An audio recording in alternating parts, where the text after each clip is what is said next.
Okay, good morning, everyone. Welcome to the seminar. Today our speaker is Silke Möbius, a postdoc in Bern since last year, right, beginning 2023. Silke is a member of the ATLAS collaboration and has received her PhD in 2022 at the University of Göttingen in Germany. For her PhD, she worked on the ATLAS pixel detector phase 2 upgrade, focusing on sensor studies, module building and testing, and other system tests. So now at Bern, Silke works on the Optosystem, which is the readout system of the ATLAS inner tracker pixel detector. Her team in Bern is also joining the DRD3 collaboration on solid-state detectors, pursuing radiation hardness studies on low-gain avalanche diodes, which they started in the context of the RD50 group at CERN. So they are also interested in building a group working in colorimetry for the FCC, which led Silke to LOMAC at LEAP for the past 2 months to gain experience in optical-based colorimetry. So it is my personal pleasure to welcome you to the seminar series at LEAP. And today Silke will talk about this readout with the Optosystem of the ATLAS ITk. Right. Please. Thank you very much for the introduction. Also thank you for giving me the opportunity to talk to you about my work at Bern. So let's get started. So today we will talk about something in the context of the LHC. So you all know this is our proton-proton collider at the energy frontier. It's 100 meters underground and the circumference is 27 kilometers. We have 4 big experiments that analyze the collisions, which 2 are multi-purpose and 2 are specialized. And I will focus on the ATLAS detector, which is one of the multi-purpose detectors, as you probably all know, but just setting the scene. So what is special, or what is happening, is that currently the LHC and the LHC experiments are in run 3.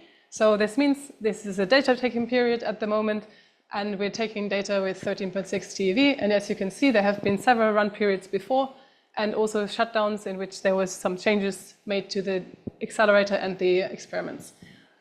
The next thing that is up is, after another long shutdown, the High Luminosity-LHC period. It's supposed to start in 2029, and what will happen there is that we'll accumulate an integrated luminosity of about 4,000 inverse femtobarn, which is 10 times more than was originally planned for the ATLAS detector and in general for LHC delivery. All right, so what exactly does it mean that we have some kind of an upgrade? So the upgrade means that we will have a higher luminosity, also higher peak luminosity, and we will have a higher energy.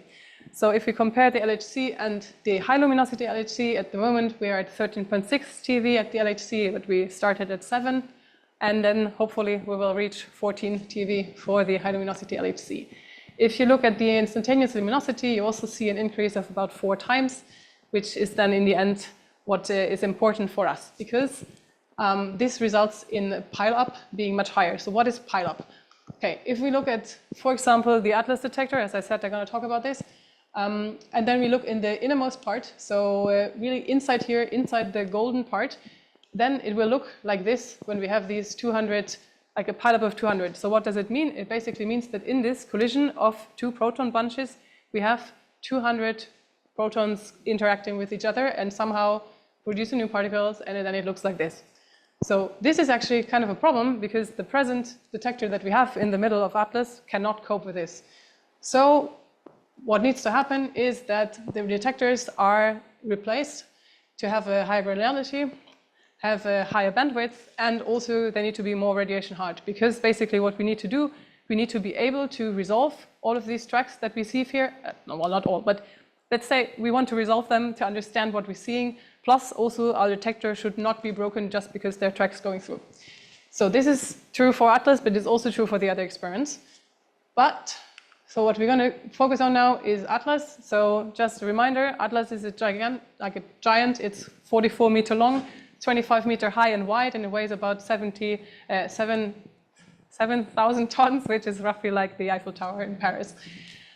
We have three systems. We have inside the inner detector system, where you've seen like this plot on this slide before. Then we have two calorimeter systems around, and then we have the muon system. And all of this detector is used because we want to reconstruct objects. So basically, we want to understand what is that we see in our detector. So we have inside the tracking system, inside a magnet, so that we can see charged particles bending. And from there, we get the momentum. Then we have the calorimeter for the energy measurement, and then we have the muon spectrometer, so basically another tracking detector for muons.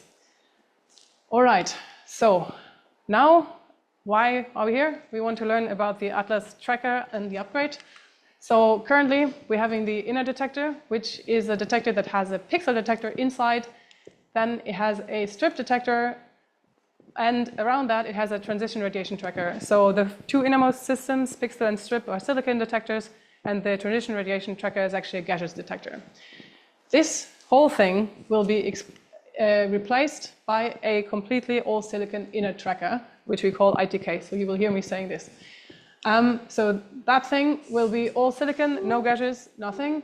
And we have a pixel detector, which is everything, oh God, I can't use the mouse, which is everywhere in here, and the strip system around. So also what you see here is that the pixel system is actually divided in three parts, but we will talk about this more.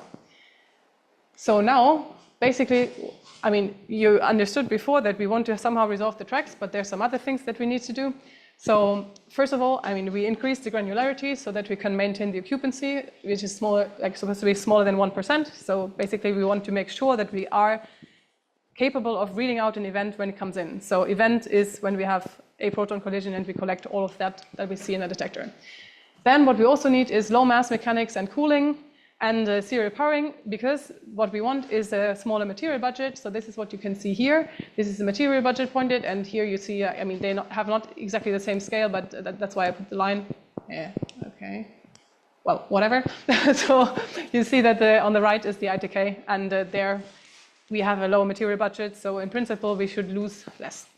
Also, what we need is an increased radiation hardness of up to 2 × 10⁻16 neutron equivalent per centimeter squared. So basically what this stands for is that if we irradiate the detector with neutrons, then we can say like how radiation hard it is, and if we could do the same thing with protons, and then we kind of transfer it to neutrons so that we have a common measure. So now if we look on this slide, here is actually, yes, so here we actually see the radiation, and the 10⁻10⁻16 that I mentioned, 2 × 10⁻16 that I mentioned before is actually what we have in the innermost layers. So we're looking at the pixel detector. So I said the ITK consists of a strip detector and a pixel detector. We only care about the pixel detector, so dump the rest. Look inside here, we have 5 layers. We have the inner system, we have the outer barrel and the outer end cap. And if you look at this is basically a quadrant from the detector. So I'm like looking at ATLAS. If I have it like a barrel in front of me, then I cut it in 4, and I look at this one quadrant. So basically this is mirrored here and down there. And if we compare it to the inner detector, so ID versus the new pixel detector, you see that there are much more pixels. There are also much more modules. So you'll learn what a module is very soon. We have a much greater active area, which is very good. So also less material budget because we actually measure what's going there. And also we have a further forward stretch of the detector where we can still measure something. Good. So we're looking at these different 3 systems. Start with the outer barrel.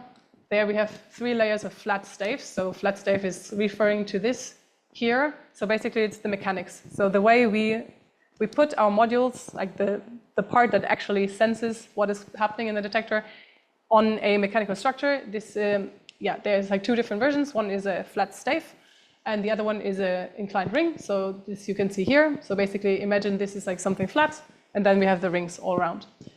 Then there are actually in this system most of the modules, so almost 5,000, and also obviously it spans the biggest area.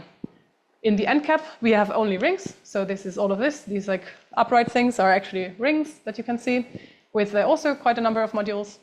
And inside we have the inner system, and there comes one thing that's important. It's actually replaceable. So we can take out the whole thing after half of the runtime, and then we replace the whole entire thing. Again, here we have staves and rings. And also what you can see here is that there are different types of modules, and I will talk about this later. So the way we will use the ITK is basically like this. We will get roughly like 9 hits, or at least 9 hits per track. So it kind of looks like this, where we see the number of hits in the silicon. And what this is telling us is that our resolution is much better, or a bit better, than what we have in the inner detector right now. So mainly the goal of this upgrade is to keep the performance that we have now and maybe make it even better. Good. So now, as promised, we're going to talk a bit about modules. So what are modules? Well, okay, we look at any kind of generic pixel module. So we need a sensor, which means an active part that actually does something with the particle that's going through. So this consists usually of silicon. And in order to get like a sensor, basically what we do is we need to do some implantations. So we have N implantations or P implants. And these are usually boron or phosphors. And so basically what happens then is that we can apply a voltage, which is called a bias voltage. So basically what we have here is kind of more or less the same here, just flipped. But so what is happening is a charged particle is going through, it's creating electron and hole pairs, because we have a semiconductor, and then due to the bias voltage, there will be drift, and so the charge carriers drift to their respective. Sorry, Silke, we kind of lost you on Zoom. It's like all of a sudden the volume got very low. Okay. The second we can replace the... I don't know if it's just me.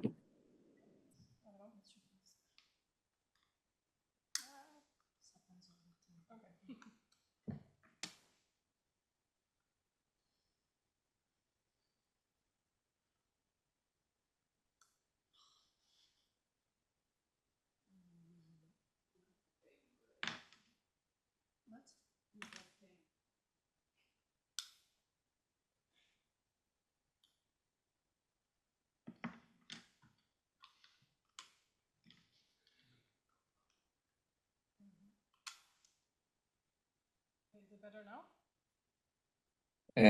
Not really. Okay, maybe, well, okay. Can you speak again? Yes. Hello, hello.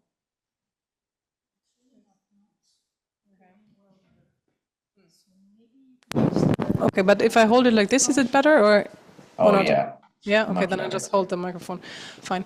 Okay, I hope I don't turn too much my head. We'll see. Good. Okay, so I was talking about the sensor, how it works when we have a charged particle going through a sensor. We're creating electron-hole pairs. We have the bias voltage applied, so the charge carriers drift to their respective electrodes. Good. So now, okay, we have charge carriers coming somewhere, but then what do we do with this? So we somehow need to get it to a chip that is, well, amplifying the signal and making something useful out of it. So basically what we do is we have some bump bonds, which is, just a solder connection to our front-end chip. So this is actually the readout chip that we use. Then this whole thing is on a support structure, so that is not super important, but this is what we usually mean when we talk about a pixel module. Here, you have like one pixel cell. So basically, just a reminder, every single cell of the readout chip and of the sensor is of course connected with this kind of bump bond. Good. Let's look a bit more into the sensors. In the ATLAS ITk pixel detector, we will have 2 different types of sensors. One are 3D sensors. They are used in the innermost layer, so layer 0. They have a thickness of 150 micrometer, and they are radiation hard up to 10 to the 16 Newton per centimeter squared. So as you realize, what I said before, the maximum is 2 times 10 to the 16. Well, I told you already, we replaced the inner system. That's why it only needs to be radiation hard up to here. Also, the operation voltage is rather small. It's 250 volt, and this comes actually from the fact that they are 3D detectors. Then we require that the hit efficiency to be greater than 97% at the end of the life. And we have 2 different pixel layouts. So they can either be like 50 by 50 or 100 by 25. So now this is just the sensors. If you remember the picture from before, the slide before, this is kind of the same thing that we see. So we have the N implants, we have here our bulk of the sensor, and we have P implant. Here's a particle coming, in this case the MIP. We have electron holes. So this is a planar sensor. This is not what we care right now. We care about the 3D. So 3D means that we have columns. So the implant implants are in columns and not not planar, obviously. So if we look at this in like a big greater view, so how is this connected, then it looks like this. And basically why this is more interesting is because the drift distances are much shorter. So what this means is that we have a higher radiation tolerance, and that's why we're using them in the innermost layer. Then the other sensor that is like the generic pixel module that you think of usually is the planar sensors. So we have thin planar sensors in layer 1 with 100 micrometer thickness, and thicker planar sensors in all of the other layers, so in the outer barrel, if you remember the pixel language. Well, the radiation hardness is of course also not as high because it's further out, so less particles actually going through. Well, also, sorry, I forgot to mention, so we also see actually the modules here. So these sensors are roughly 2 by 2, and you see they can be arranged in a triplet module, so there are 3 of them, and it can either be like this for the rings or like that for the staves, so in the middle, these flat mechanical objects that we have. Then for the planar sensors, they are in quad modules, so we have dies of 4 by 4 centimeters squared, and it kind of looks like this.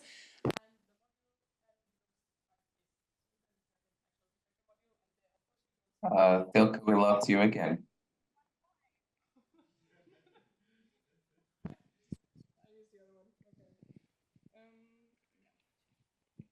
Okay, can you hear me now? Yes. Good. All right, let's try again. Okay. Yes. So we have the modules. They look like this. If you remember before, I said we have a rather low voltage, bias voltage that we need to apply to the module. This is here now not the case. There actually we need a quite high voltage of 600 volts at the end of life. End of life meaning it's been in the detector. There has been lots of radiation going through, so lots of radiation damage, and we just need to ramp it up. The efficiency is obviously the same, and here we have only one pixel type, so 50 by 50, they all squared. Okay, now we have the sensor, but I said before we need a readout chip as well, so we're using the same readout chip for all different kinds of modules, which is the ITK PIX version 2. It's actually an ASIC that was developed also with CMS, and then we just diverged in the flavors. So yeah, it has like roughly 150,000 pixels per chip. It is built with 65 nanometer technology, has the 50 by 50 pixel sizes, and a total area of 2 by 2. So the modules, the triplets you've seen before, have the sensor more or less the size of the readout chip. This also means for a quad module. Why is it called quad? Because it's using 4 readout chips with 1 sensor. All right, you see that there is some power consumption, so we need some cooling. We have 4 data links per chip at 1.28 gigabit per second. And so the way now this chip works is that it basically has a threshold value of 1000 electrons and a noise of 40. And the idea is that basically what we do is we have a digital readout. So we look at the time over the threshold. So when we have like a signal, we see, okay, for how long, how many bunch crossing times is there actually a signal over the threshold? And then we can kind of see from there what we got. Yeah, we do readout in column, and we have data encoding. Also, what we use is a shunt low dropout regulator, so that we basically have a constant current. So that is how the detector is operated, with it's drawing a constant current. And yeah, it's clocked with a LHC clock. Then there's another feature that is important about this is data merging. So we can actually read out one of the front ends via one of the others. So this becomes interesting in the quad modules, where we have 4 front end chips in one module. And we don't have to have a cable for every single one, but we can actually read them out via one. This is great. Still, we don't have a module, so let's actually build our modules now. So we know basically this part, we know the sensor is bump bonded to a readout chip, but how do we connect this with our computers? So we need some kind of electrical connection from the readout chip to our flex PCB. So this is basically just some kind of printed circuit board that it somehow connects to a cable and then gets us out. All right, then this whole thing is on mechanics. So basically what we have, well, we have the hybridization of the front-end chip, so the readout chip to the sensor with low-pitch bump bonding. And you might be wondering, there were some pixels that were 100 times 25. Yes, it works. Like the way the bump bonds are set, also these are bonded to the same readout chip. Then we also need to attach the module PCB, so the green thing, to the hybridized module. So this bit here, and this is done with 100 micrometer precision, and you will see very soon how exactly this is done. And what we need to make sure is that it can operate in a large temperature range, so from -25 to -10, but then it can also be warmed up. Okay, so the actual module building process happens with this tool. Basically what this means is we put the flex on one side and we put the module, the bare module, like the sensor and front-end chip on the other side. Then we apply with a stencil glue with this tool, and then we flip the whole thing together, and then this cures at room temperature. So it's really like gluing something together. And yeah, so after this is done, then of course we need to wire bond the whole thing, and the wire bonds also need to be protected, so we put some kind of coating, and we also make sure that we have like high voltage protection here between the chip and the sensor. There's another version of this tooling just here for reference, but yeah, I worked on the development of this, which is why I'm also telling it. So this is how we build our modules. Then of course we need to make sure that they work. So basically what this means is that we have many different testing stages. So directly after module building, then after wire bond protection, after cell loading, which means that we put them on the mechanics. And so this is like one of the module testing setups. So you see here the module, you know, we have some kind of cables coming out. So we have like a power cable and a data cable, and then we can look at this. So basically we want to see, do we have any low quality modules, catch them and get them out of this circuit. What we do is we do X-ray images to understand how did the hybridization work. Is it good? Are all the bump bonds connected? We can also do electrical tests for this. And of course, we need to verify that after several processing steps, also tests like temperature, cold temperature tests, the module is still working. So that at the end, we have a final characterization and working point setup so that we can use our module in the detector. Good, now speaking about using the module in the detector. So you know this before, so we need some kind of system. So we have these mechanical structures. We call them loaded local supports, or just the supports here and loaded when the modules are on. So we have different geometries depending on the layers. Here again, for reference, we have the inner system, the outer spiral, and the outer M cap. And the modules get on all of these. So basically what we've done now, we've tested sensors, we've built modules, we put modules on these structures. So now we can actually do system tests with this. So these built and loaded structures are being sent to different institutes, and there they will actually operate this detector. So, but in order to operate it, what we need is a readout system, which is why we're going to talk about the ITK pixel readout system, which is super interesting because what we have is a module. We're having a quad module now with 4 front ends, and then somehow we want to get it to our readout PC. Well, okay, why don't we just connect it? Not a good idea, because if we have our electrical connection, the signal is just going to be so degraded, we see basically nothing. So we can't do this. So that's why we have this, our Optoboard, and you will hear lots more about this, but that is like the very rough idea. So you remember, here's our module, here's electrical, and then somehow we need to get an optical signal from this, because the optical signal doesn't degrade as much, and then we can send it in a very long fiber to our readout system. Okay, let's understand how this is actually situated in the detector. So this is ATLAS now from the other side. So you remember the quadrant picture I showed before, so now we look at kind of the side, and this is here basically the end plate of the calorimeters. So inside here is the ITK. So in here are the modules, and then this thing here is like 15 centimeters. This thing here can be up to 6 meters. So this comes out, goes to here, and then you see this is the panel. And in that panel, there are boxes, and here you see an Optobox. So this is what is kind of the most important part of this system. In this box, you see many Optoboards. So now this is kind of crowded, so let's look at this again. So we have an Optoboard, which is really the thing that you saw in my picture before that is doing the conversion. This goes in an Optobox, 8 of them. Then they are somehow connected with a termination board to the modules. So here comes the data connection. Then this box goes in the panel 28 times, and then this goes here on the end plate in ATLAS. So this is our system. So now you know where it's located, more or less. Now what we want to look at is how does it actually work? So what does the Optoboard do? Well, I said before that we have an electrical signal up to here, then we have the VTRX ASIC, which is doing the optoelectrical conversion, and then we have an optical signal. Then we have here the fibers. So, but now what you also see, what is interesting is we have another ASIC here and another one here, and you see there are 6 lines and then there's 1. So the LPGBT is actually used for the serialization of the electrical signals. So we can serialize up to 6 of them.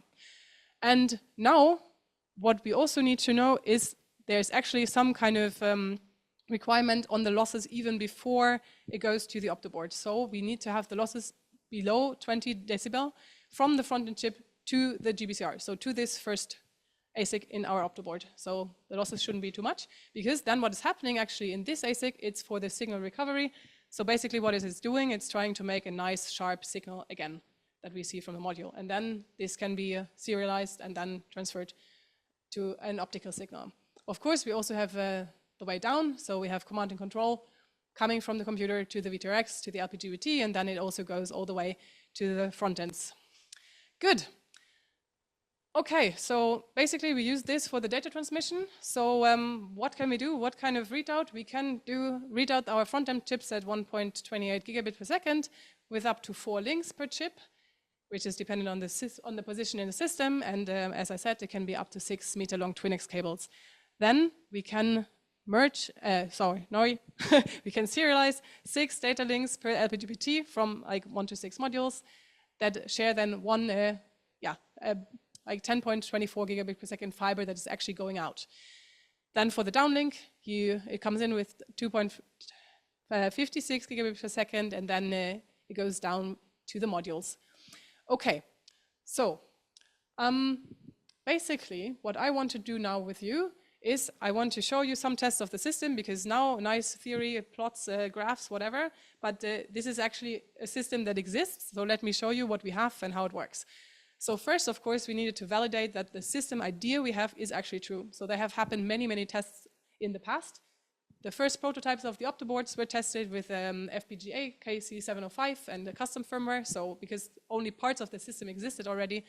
Then slowly we could build more parts of the actual data transmission chain from the Felix card, like Felix PC, the readout PC, to the chips. So we use different cables and connectors until we finally have all final versions of everything. Then, so I'm not going to show any of this because this has happened in the past years. This is lots of R&D work. Then, well, of course, once we have the final system, we need to irradiate everything and make sure that it actually works still after it has been irradiated to, well, basically what will happen in ATLAS. So this is what we do in irradiation. So we have the beamline here, we have protons, we have actually proton irradiation, and then we can put our, whatever we want to irradiate here on this screen. Then, of course, we also need to make sure that not just the electrical part works, but also the mechanical concept of our Optosystem. So here, just a photo of an actual Optopanel that we've built. A preliminary version, but hey, it's something. And of course, we also need to make sure that the cooling works. I didn't mention it too much yet, but you will hear about this as well. So let's talk first about the full thing, which is the data transmission chain. So we can test with bit error ratio tests the data transmission chain. So what does this mean? Basically, we want to understand, do we have an error in the bits that are transmitted, yes or no? And we can use different ways to test this. So we can either have like a pseudo-random signal, where basically on the LPGBT, you remember, this is one of the chips on the Optoboard, we have a pattern checker, and this will then tell us, okay, there were errors or not. And then this is sent to Felix, so that's actually how we look at this. Also, what we can use is we can use the idle signal from the front-end chip. So this is from the protocol that we use for the chip. And then we can have like a test on a realistic data stream. In order to really test our system, we do several of these BERT tests with changing GBCR settings. So I told you before, the GBCR is the other chip, the first one, that is equalizing the data and trying to make it nice and sharp again. So we can try different settings, and then we can see, does it work everywhere? Do we see basically no errors, yes or no? And the way this is defined with a 95% confidence level is that the bit error ratio for 0 errors is 3, which is the upper Poisson limit for 0 errors. Over here you see the data transmission speed, the 1.28 gigabit. And then here times the measured time, because I mean, depends on how long we measure. And you see this number, so this is actually telling you that we have a lower efficiency if we use the Aurora protocol. So for this test, we have a lower efficiency because there's just other parts. We can't use the full data and the full data set. For the other one, we have 100% efficiency, so that's like this. But so this is what we're calculating. Here you see the actual full chain. Okay, it's not in a detector, but here's an actual module. Here's an actual, like, well, we have a patch panel, we have some cables that connect. So here's this 6 meter long 2NS cable, kind of rolled up. It's not the case in a detector. Here we have the termination board and an Optoboard. So we test the full thing, and we managed to reach a bit error ratio limit of, for zero errors, of 10 to the minus 12, which is the industry standard, which is also what we want to reach. And yes, it works. Great. Okay. Now, perfect. I want to show you some of the details of the system. So we're going to look at every bit of the system in a bit more detail. Some of these tests were done once to make sure that the system is, well, functioning properly, but also we need to produce enough to have the actual detector at some point. So some of these tests will be used on every single component that we get. Let's start with the Optoboard. So this is a setup that we use for a quick and efficient way of testing the Optoboards with these bit error ratio tests that I just showed you before. And we will have about 2,000 Optoboards for the full system, so it better be efficient. This is what it looks like. This is an Optoboard. We use a PCB where we can connect 6 modules. So here we connect the Optoboard, see it here, and then here we can connect 6 modules. These are the modules. These are the modules. So you see this is not an actual detector module, but this is just something where we have a chip so that we can, yeah, basically get some data. This is a test that, of course, we have done on the boards we already have, but this is something we will use on every single board that comes in. And as of now, the first Optoboards have arrived of our production, and let's see if they work. I hope so. Then what we've done, of course, on the final version, more or less once, is the Optoboard irradiation. This is something that we can actually do in Bern. So we have a hospital, the Inselspital in Bern, and there we have a cyclotron. So this is used for the irradiations. Because we can use irradiations by day because they have the pharmaceutical production by night. So this is quite nice share. Then the expected dose for 10 years of operation in the LHC are 50 kilogram. As you can see here, this is where the Optoboard Optosystem is positioned, so the full panel. And what we do is we irradiate to 150 kilogram because we want to have a safety factor, of course. So the way we do this irradiation is that we connect our Optoboard with a real module and then a bunch of connector boards. So we're not using the full actual readout chain. And then what we want to do is we want to test some of the chips. So you remember we have LPGBTs, we have GBSRs and V2X, and we do different kinds of tests. So we do the BERT test, plus we also do another test. We do the single event upset counter. And basically what this means is that we can have bit flips. So we send this, then we look in the pattern checker, and we actually see, oh, there was one bit was changed, so we have a single event upset, which comes through by, I can't speak anymore, comes induced by an ionizing particle. All right, and then this is being sent to Felix. So basically like this, we see, because the data is triplicated, that there was a problem, but then it can be corrected because, because we have it triplicated. Good. So let's have a look at the irradiation results. I'm not going to show you everything, but let's look at the results for the LPGBT1. So basically, what we can see here is we have the fluctuations in the bit error ratio. In theory, it shouldn't really fluctuate, but okay, I mean, this is what happens because we have some instantaneous flux in our cyclotron that is actually higher than what we expected. So it's fine. It's more or less around the limit that where we want to be, so no need to worry.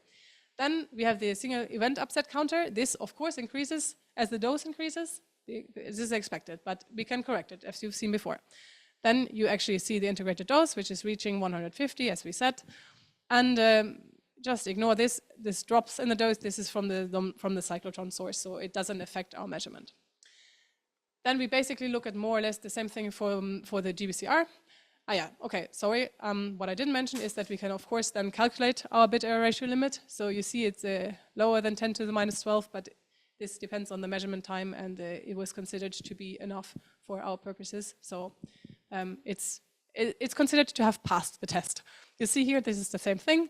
And then in principle for the GBCR, we wouldn't expect to see any single event upsets, but okay, this has happened. Probably because there's some showering, because we have collimators in our beam, and they're just like sometimes particles that are not supposed to be there. In general, this looks good. We see the bit error ratio stays where it's supposed to be. Then we can also look at the VTRX. So here we're just looking at the single event, we're just looking at a BERT, and we see also that here we reach a very, very nice low limit. All right, so this is the irradiations of like the separate chips and how we look if the chip still works. But of course we care if the whole Optoboard still works. And so what we do is we do this BERT scan that I've said before, but with many different GBCR settings. So this is what you see here on these two axes. These are the GBCR settings for the high frequency region and the mid frequency region. And basically obviously we vary them, and then we measure for each of these points, we measure the bit error ratio. And you see here that we actually reach like 10 to the minus 12, which is the standard that we want to have for many, many different GBCR configurations, and not all of them have to be perfect. It's enough that we have like a wide range here of parameters where it works. So we have this before irradiation and this after irradiation. It is actually a different board, but of the same type, so should be good enough. What we need to make sure is that we do not lose decoding alignment, so basically that we can see something, we have light coming through. This is where it's black, and we see that this looks fine. Plus, we see that a tiny bit, the zero error zone shrinks, so we have some errors here. But as said, the region is still big enough, so we can conclude our Optoboards work really well even after irradiation. This is the hard piece of the system, so this is very good. But we need to power our Optosystem as well. So we also need to do some tests, plus understand the system. For powering, we have a power board and B-poles.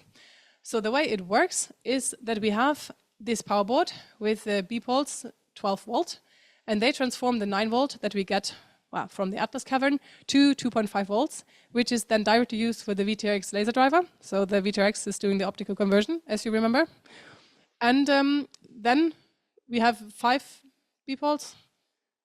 Yes, here's another one. Sorry, this is in a shield. All of them will be shielded at some point. I count 4. Yes, so we have 5 B-poles that are connected to a maximum of 8 Optoboards, because you remember in the box we have 8 Optoboards. So we have different ways we can connect them. And this is actually set in the connector board. So then there's one more thing which is not on the power board but on the Optoboard. There we have another B-pole, 2V5, so a stepper that steps down from 2.5 volts to 1.2 volts, which is used for the chips. And here you can see how the powering works, so which voltage is going. The 2.5 for the VTRX and in the other B-pole, and then we get, for the rest of the chips, we get the 1.2 volts. So what we have been doing is we tested and irradiated the final version of this power board, which is now halogen-free and has a bit different traces. So you see here that they are around the B-poles and not below like before. So I will show you now the power board tests, which of course happen for every single power board that we receive.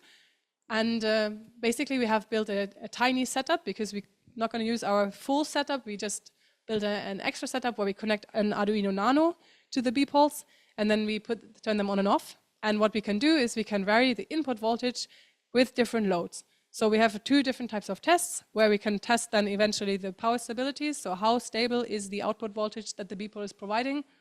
Also, is it in the correct range, where this is the range? And of course, we want to have a high efficiency. So the test I'm showing you is where we increase the load from 0 amps to 3 amps in steps of 0.5, is what you can see here. And then we measure the output voltage.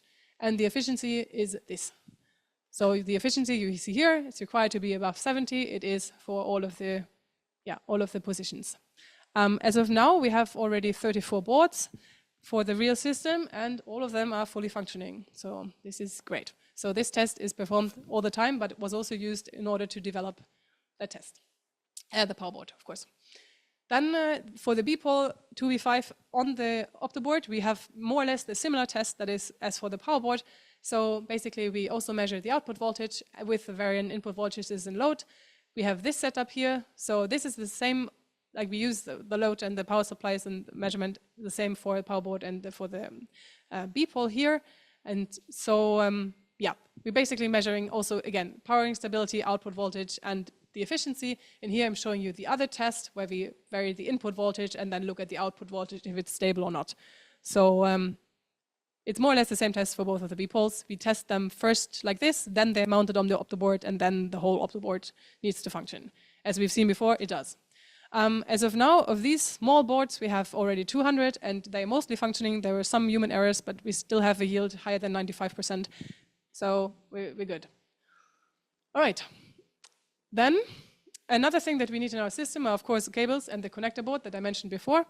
So the connector board is here used to connect the B-poles on our power board to the Optoboards. So to actually make sure which B-pole powers which Optoboard, and we need to make sure that all of the connections work the way we want. So a small PCB was designed that is actually checking is the connection right or not, and you see with the LEDs that it's nicely working. We have already 32 boards, and 29 are working also due to human error. So if we eliminate the human errors, I think we should be good. Then, of course, we need to test all of our cables. Here is the cabling test for the power cable. So this is like a very short power cable. And you can see here with the LEDs as well that it is working. So it's not right on, but yeah, that's the way it works. We have some other cables because we also need to, read out our, oh, I forgot to mention that. So on the power board, we also have a monitoring chip, which is actually reading out the voltages and the temperature. So for this, we need another cable, the CAN cable, CAN bus, that is actually sending us the monitoring data. So another setup like this is underway and not yet finished, so I don't have a picture. Also what we did is a final irradiation of these components, so of the connectors and on the cables. So you see some cables here and the beam line you know before, so it was also pointed to cables and connectors to make sure that literally every part of the Optosystem is working after irradiation. And yes, it is. So I don't have final results in terms of plots, but everything so far seems good, and it was measured yesterday, so that's great. Yes, so this is all about our electrical parts. So the last thing I need to talk about is the mechanics and the cooling tests of the Optosystem, because this is super important that also the mechanics work, even though it might look rather simple. So what we do is we do actual mounting tests. So you've seen a preliminary version of the panel. By now, we have actually already improved it. So we had one of these mounting tests at CERN at the beginning of the year, and another one when I was in Bern 2 weeks ago, three weeks ago maybe.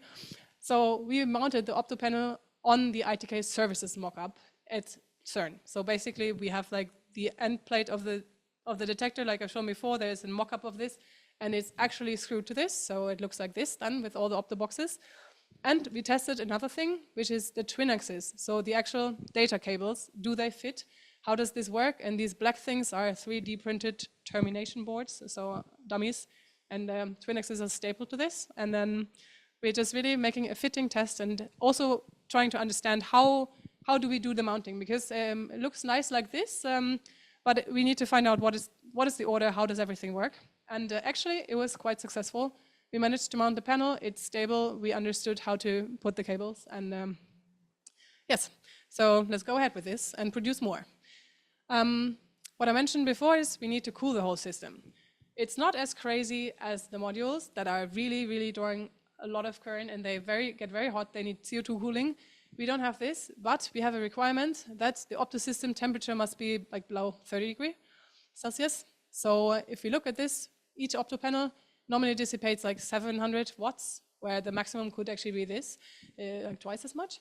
The cables are not actually very interesting. So they have 9 volt, but only very few amps. So we have very little power dissipation, so we don't need to cool them. So basically what this means is that we just need to cool the 28 Opto boxes per panel. So this is our panel. Now this is kind of cut open. Here you see the cooling loops. So there are basically 3 cooling loops that can be connected serially. So you see this here on the real panel. And now what is done is we don't have the full Opto boxes with Optoboards because we're just producing. But what we do is we put some heating pads. So now same panel here. We put heating pads everywhere here where there would be an Opto box, and we basically set it such that there is like 25 watts per box. And then we hook up the real cooling of C6, F14, and then we apply, well, this is used for the control of the heating packs, and then we basically look at, does it work? And does it work is actually some system parameters are that we have a mass flow rate of this 0.136 kilogram per second at 15 degrees Celsius. So our coolant has 15 degrees Celsius when it comes in. We can only have a pressure drop of 1 bar, and the temperature difference of the input of the panel and the output must be at the most 5 Kelvin.